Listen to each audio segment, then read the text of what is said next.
absolutely prepare now, because when it hits, it'll be too late. And he goes, stocks are down 30%. Like, oh, I think I'll sell. Oh, no, why don't you sell now?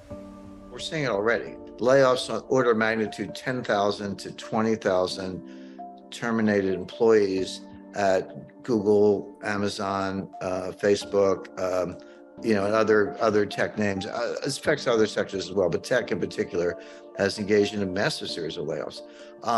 And so people go, well, wait a second, how come that hasn't shown up in the unemployment numbers? Because the unemployment rate is it's around 3.5, 3.6, I don't know the exact number. It's right in that neighborhood, 3.5, 3.6. We haven't seen that level of unemployment, that low, that is, since the 1960s. This isn't like, oh, a good year or a good day. This is the lowest since the 1960s.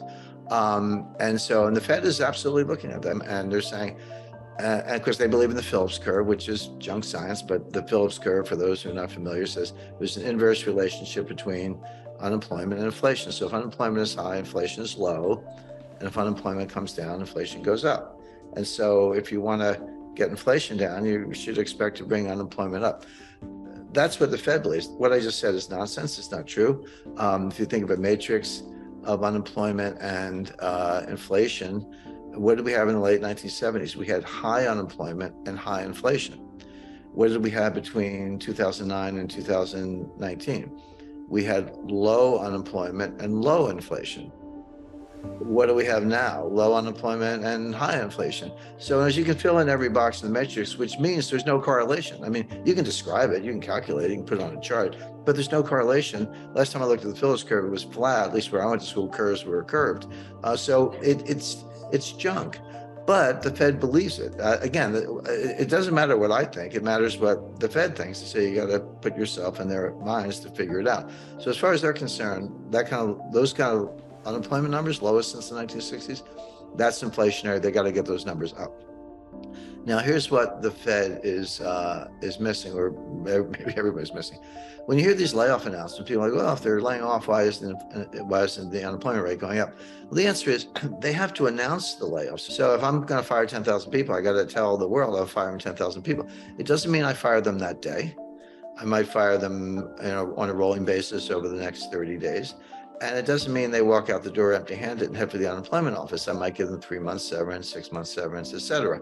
And so when do they actually show up to the unemployment office and say, give me a check? It might not be till this spring. So the layoff announcements are out there, but the unemployment rate hasn't budged because there is a lag, 3 months. But that's why I said interest rates lag the business cycle, and they do. Unemployment lags the business cycle. Unemployment is a lagging indicator.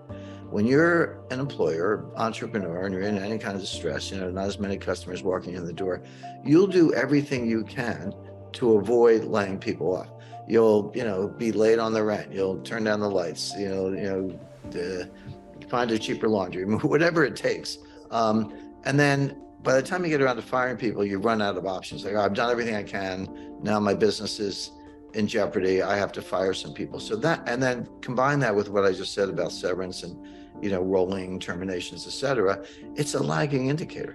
We know enough right now to know that number's going up this spring, but that's not inconsistent with the fact that we're already in a recession. It's exactly what you would expect, that unemployment's a lagging indicator. Now, having said that, what else is the Fed missing? Well, wages are up 5% on an annualized basis, 5.2% on an annualized basis. I'm like, yeah, and inflation's 7% or 6%. So your real wage just went down 1 or 2 points. Because when the Bureau of Labor Statistics reports those wage numbers, those are nominal numbers. I'm not saying they're fake, but you have to know that they're nominal, and you have to subtract inflation to find out what's happening to real wages. And the answer is real wages have been going down for a couple of years, because they runs around 5% annualized, give or take. Sounds like, hey, 5% raise, what do you want? Well, yeah, but with 8-9% inflation, or even 6% inflation, your real wage is going down. So that's not a robust number at all. The Fed, by the way, the Fed wants to make it worse. The Fed agrees that those wage gains are too high. But my point is, in real terms, they're actually going down, but the Fed wants them to go down more. That would be one way to put it. Although, if you get inflation down and wages are constant, then the real wage goes up. relative to where it was before. But if you're unemployed, you have no wage. So that's another issue. Now, what the Fed is missing, and it's a long list, but there's something called the labor force participation rate. Now, the labor force participation rate, you just take the number of people working divided by the total working age population. That's all you do. It's not sophisticated. And that number today is around 61%, 61.2, give or take, percent. But as recently as 2000, that number was over 70%.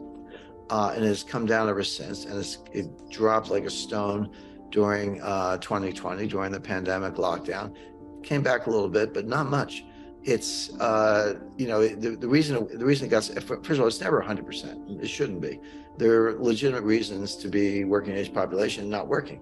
You're a homemaker. You're a student. You're an early retiree. There's a bunch of perfectly good reasons. So it's never 100%, not even close. But 70 is pretty high and 60 is pretty low. And the trend has been down.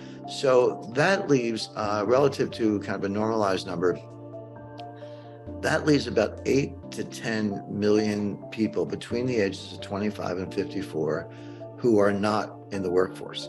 And again, even if you allow for legitimate reasons for a lot of them, there's a big untapped labor pool. There are a lot of people who are sitting home, watching, the football playoffs and not going to the unemployment office. That's the thing. You have to go to the unemployment office online or whatever. You have to at least look at a job to be counted as unemployed. If you're not looking, you're not counted as unemployed, but you're still a person. You're still capable of working. You're just not looking, which is a very negative sign, by the way. But if you took that group and threw it into the unemployment numbers, the way the Bureau of Labor Statistics calculates it, unemployment would be about 9%. And that's the depression level of unemployment. May or June, I expect everyone will be preparing for what we're talking about now. But my point is that the predictive analytic inputs would lead you to that conclusion today. Actually, would have led you to that conclusion last fall. But absolutely prepare now, because when it hits, it'll be too late.